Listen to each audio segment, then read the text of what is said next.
Hello, my beautiful souls! In this episode, we are talking about gunas, the three forces that secretly control our lives.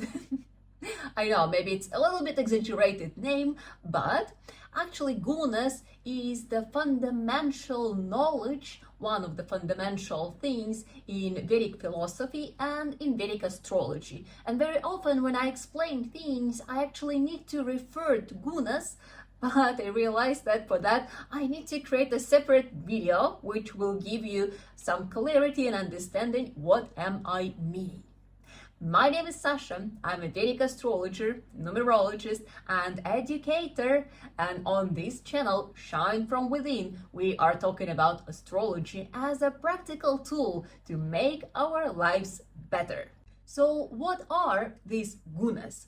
If we will translate guna literally from Sanskrit, then the meaning will be quality or the rope or the strand. The rope. I like the rope, it's more understandable. So the rope that binds us to this material world.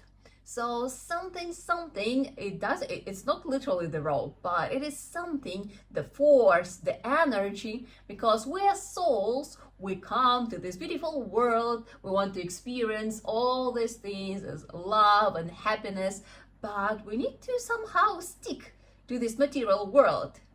And gunas, they bind us, so yeah.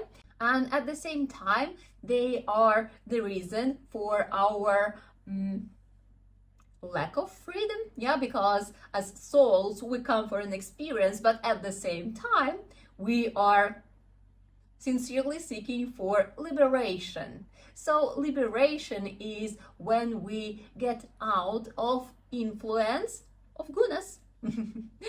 Sounds simple, but not so simple. Let's dig a little bit deeper. As I said, there are three forces, so there are three gunas. What are those? The first one is tamas. It's called tamas. And if we will translate it, then the most accurate word will be ignorance. Ignorance. Then the next one is rajas. Rajas. And for rajas, the word will be passion. Passion or actions. And the third one is sattva. Sattva. And for sattva, I don't know, like they say it's purity or harmony, but also the word goodness or blissfulness, the bliss. Let's stick to purity or goodness. Which one? Okay, let's stick to purity.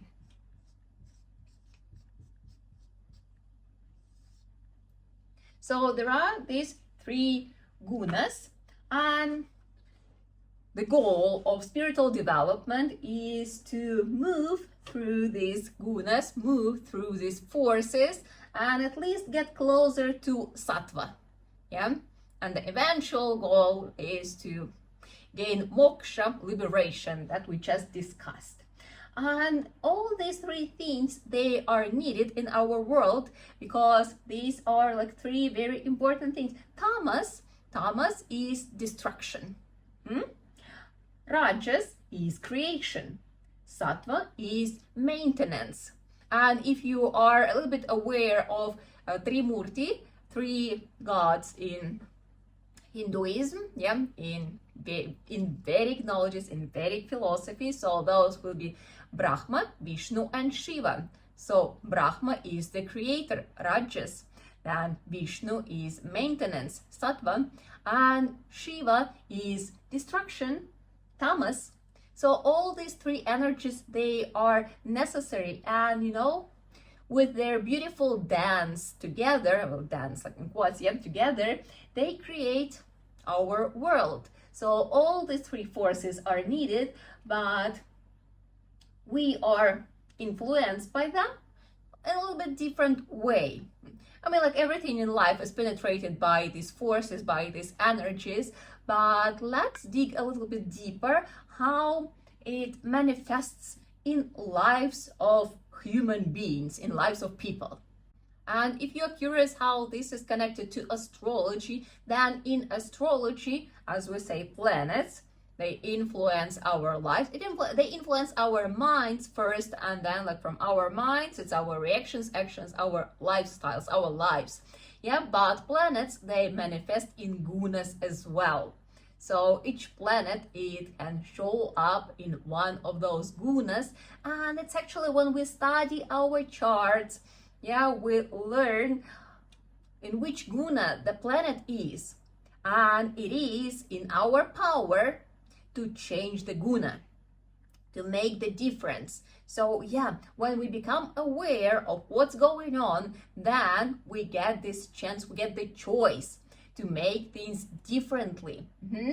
So yeah, when it's tamas, then there is a lack of knowledge. When it's rajas, there is this, it's not called knowledge, you know, it's information. People get information. They kind of know what they should do, but usually they don't do. So it means that you possess information.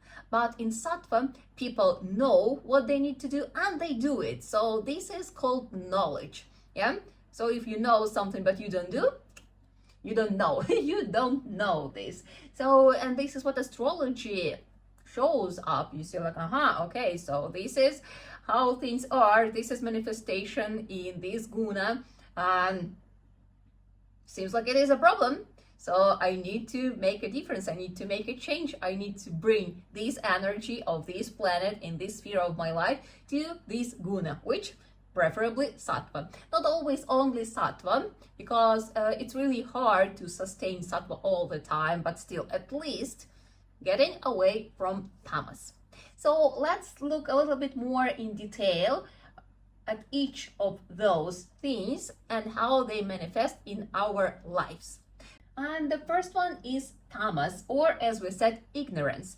It also can be called as darkness or stagnation, and at the same time is lack of understanding the truth, or even sometimes, you know, like lack of connection with reality. So what are the key characteristics? First of all, it is stagnation, as I just said. Yeah, when there is no motivation, it's really hard to find motivation. Comes with laziness, lack of desire of doing anything, you know, like sleeping for a long time, sleeping late. Then what else? It's also indifference, when it's like, I don't care, you know. And it's also procrastination, when you kind of know that you need to do something, but at the same time you are not doing it. Yeah. And the thing is, it doesn't need to be something like very, very bad, but at the same time, as I said, it's lack of movement, stagnation. Yeah. So you kind of know, yeah. You have an information that you need to find your motivation and stuff, but at the same time, you are not looking for it. You are not trying. You're just like staying there without any changes. Then the second one will be confusion or delusion. And this is when people feel stuck, when people don't understand what to do in life, like how to do things. And as I said, very often they are quite illusional about their reality. And very often it also comes along with intoxications. So you see, it's like when reality is something what they don't like, there is this desire to get into avoidance. So rather being illusional, you know, pretend that things are not happening. So again, that's why it's a reason for me to not do anything. Yeah, you know, like these ostriches. Nothing against ostriches, but they have this specific trait when they are scared, they hide their head in the sand. And if the head doesn't see, like if they don't see what was scaring, the threat, so then it kind of makes them feel that like, okay, I'm safe. So this is the lack of connection with reality. When you don't like reality, you kind of hide your head in the sand, but the reality is the same. The fact that you are not dealing with it doesn't make a change. Yeah, and as I said, very often when tamas is predominant, then there is this desire for intoxications, because it allows to avoid this reality again. Yeah, any kind of alcohol, cigarettes, substances and stuff. So yeah, this is all tamas. And then what else? It's also passiveness and depression. So this feeling of hopelessness, that you don't know what to do and maybe you don't even want to try anymore. A certain sense of giving up, loss of the meaning of your life. Yeah, like disconnection from the society, from true self, you know, this yeah, sometimes it brings to like very strong feeling of loneliness, that like, yeah, the life is happening somewhere out there and I'm here in the darkness and I don't know what to do with this. This is tamas. Yeah, again, I'm not saying that there is something like wrong with people who experience depression, but when you look from this perspective, that this is energy, this is the force which is predominating in the person's life, then that's what's happening. So usually it's rather boredom, yeah, or confusion. And such people, they, you know, they're trying to avoid actions, avoid any kind of changes from different reasons, but they don't want to take responsibilities and they don't want to grow. So this is tamas. Then the next one is rajas, and as we were saying, it is passion or it is actions, it is desires, strong desires, and it is ambitions. So what are the key characteristics? As I said, first of all, strong desires. And you see, we actually need all of those, because from what I just described, you could say like, oh, tamas is something bad, like we don't need tamas.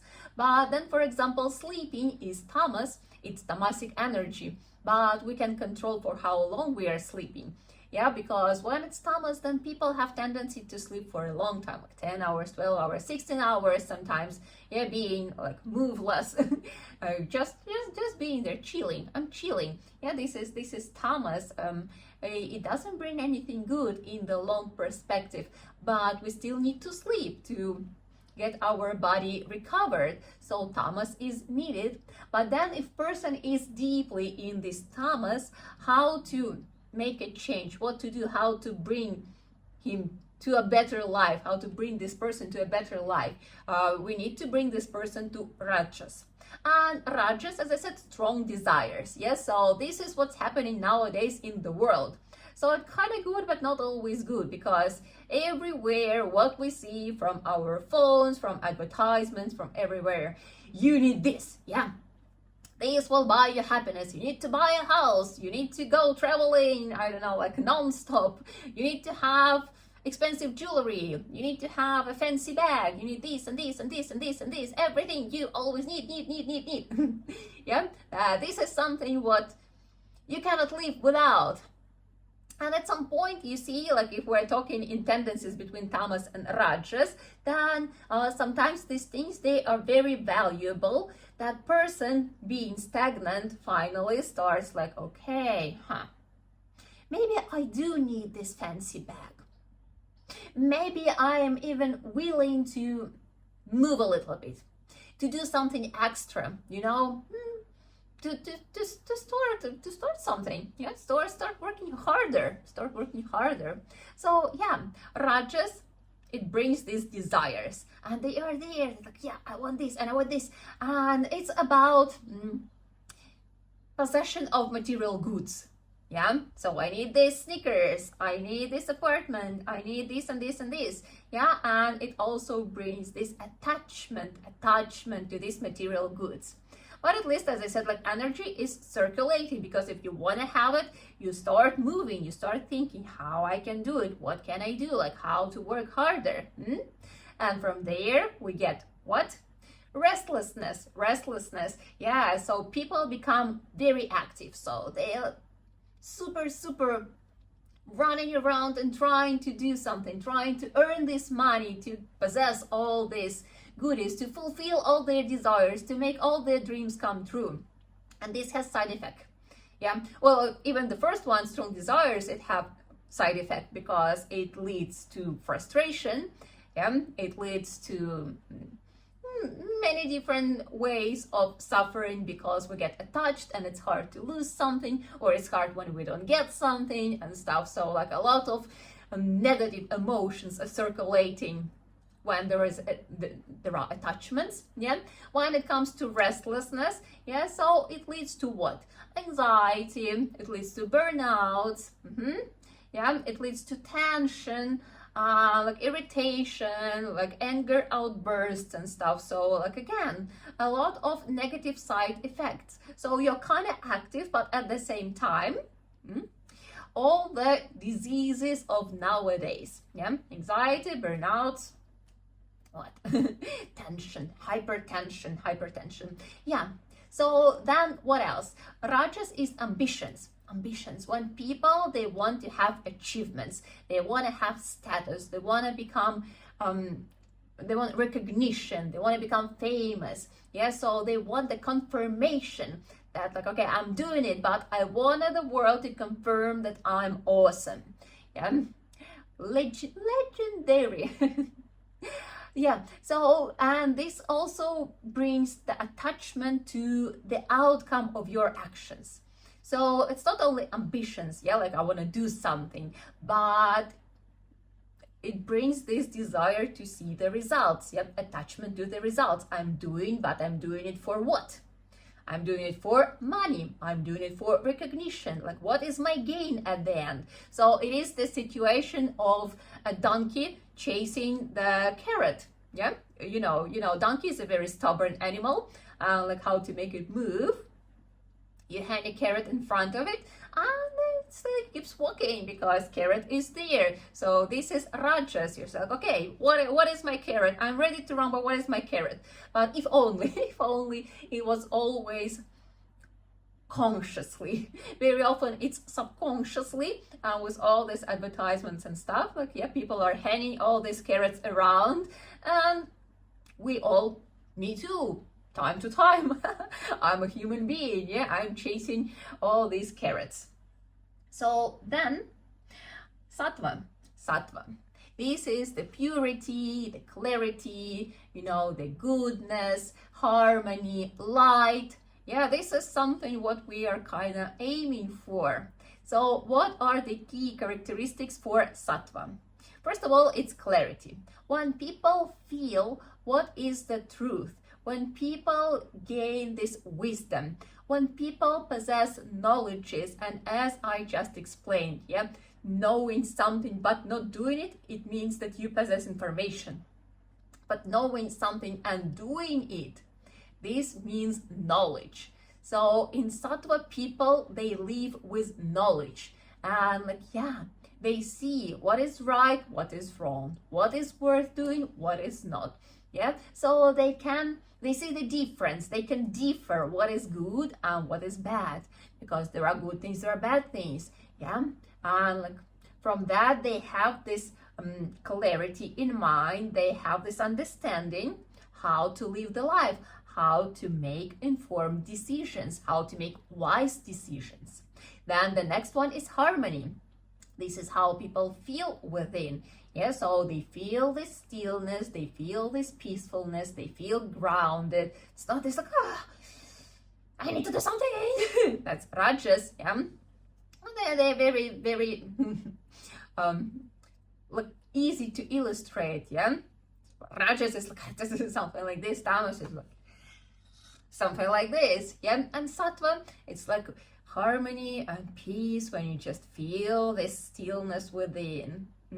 So yeah, the different energies, and I think you all recognize them through your life and look all around. Yeah, so then another thing is contentment or happiness. So when people get in touch with energy of sattva, when they cultivate sattva, because to get into tamas, it's easy, and it's super easy.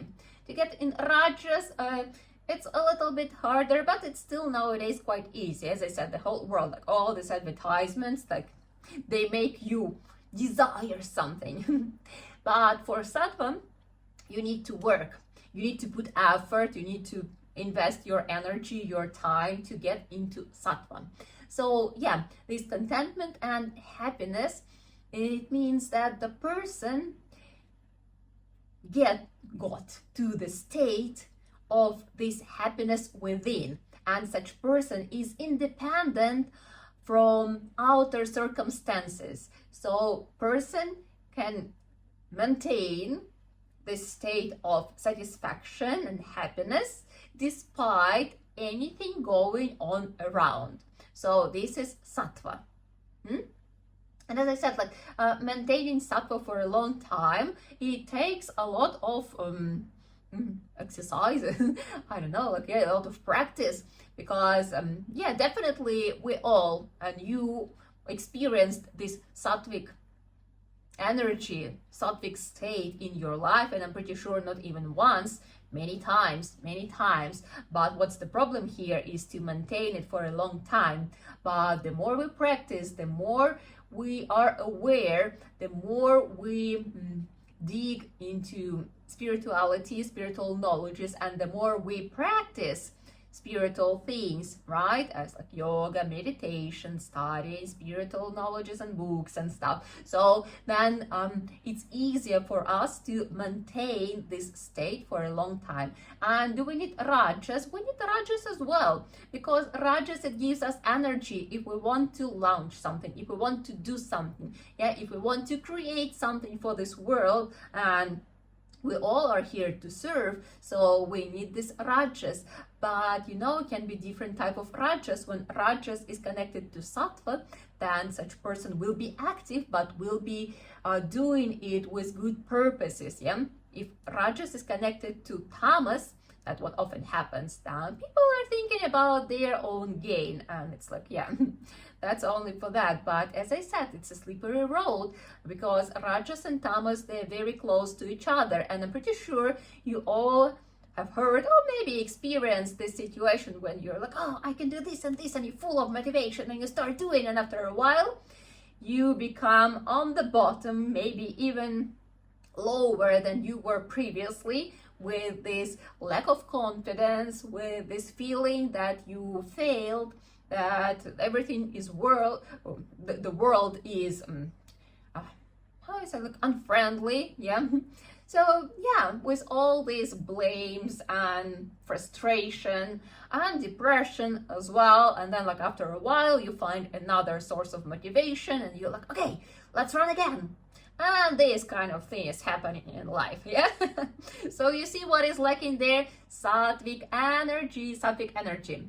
And as I was saying about happiness and sattva, well, you know, the thing is that everything in our world can be presented, can be manifested in three energies, in these three forces, three states.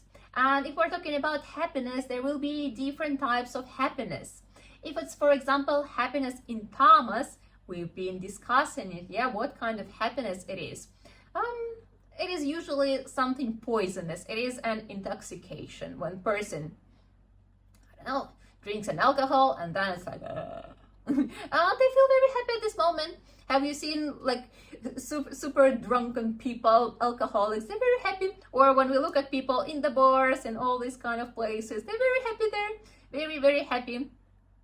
It doesn't lead to anywhere. But look, yeah, at the moment, it's very cheap happiness, It looks like a cheap happiness, but it comes with a big price after, yeah? It pays the toll after. Because, as I said, like the more of tamasic energy coming, the worse the situation will be.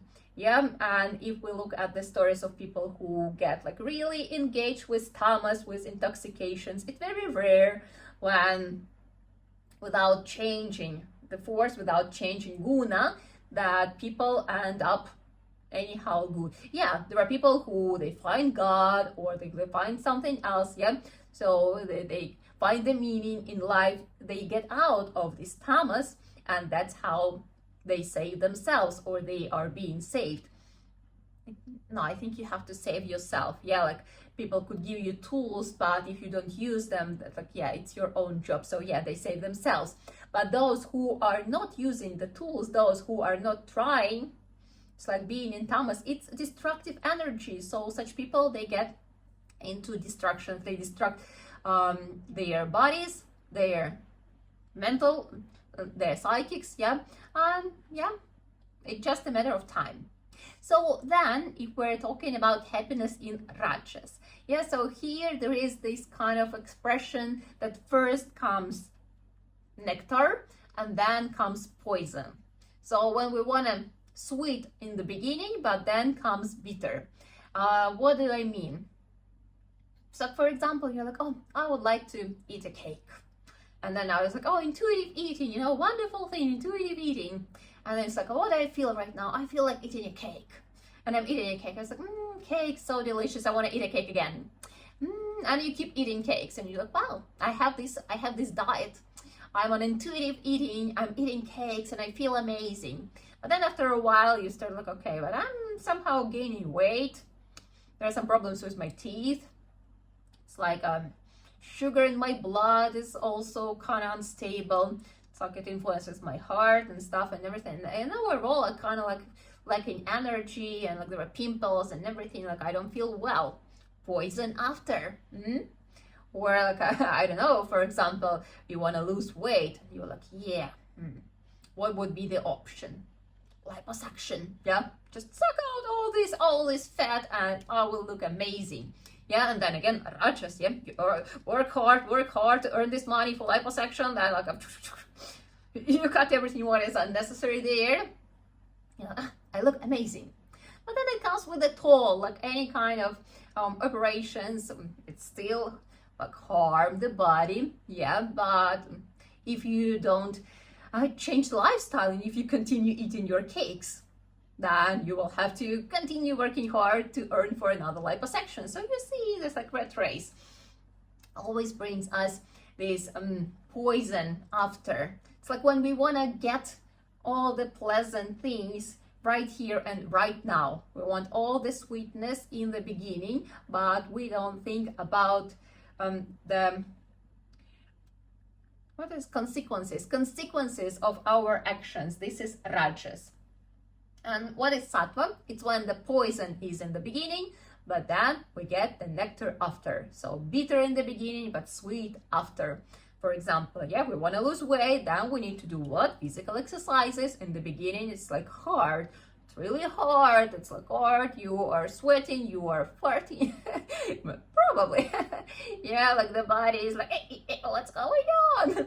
But after a while, muscles, they get stronger, body, like it gets like more flexible, and everything develops, and then you start feeling better, you get more energized, you look better, yeah. Everything works like in the body, like clock, and like, you're like, wow, that's a result, but it takes time. So yeah, so this is happiness in sattva. I hope you got some idea about what are these forces, what are these energies. If you have any questions, please, as I always say, ask them in the comments. I'm super happy to chat about it. And I also thought that we need to end videos with a very nice mantra, which is translated as may all the beings in the world be happy. So don't forget to like, subscribe, because more of interesting content is coming. And let's pronounce this mantra together. It sounds as Lokah samasta sukhino bhavantu. Yeah, Lokah samasta sukhino bhavantu.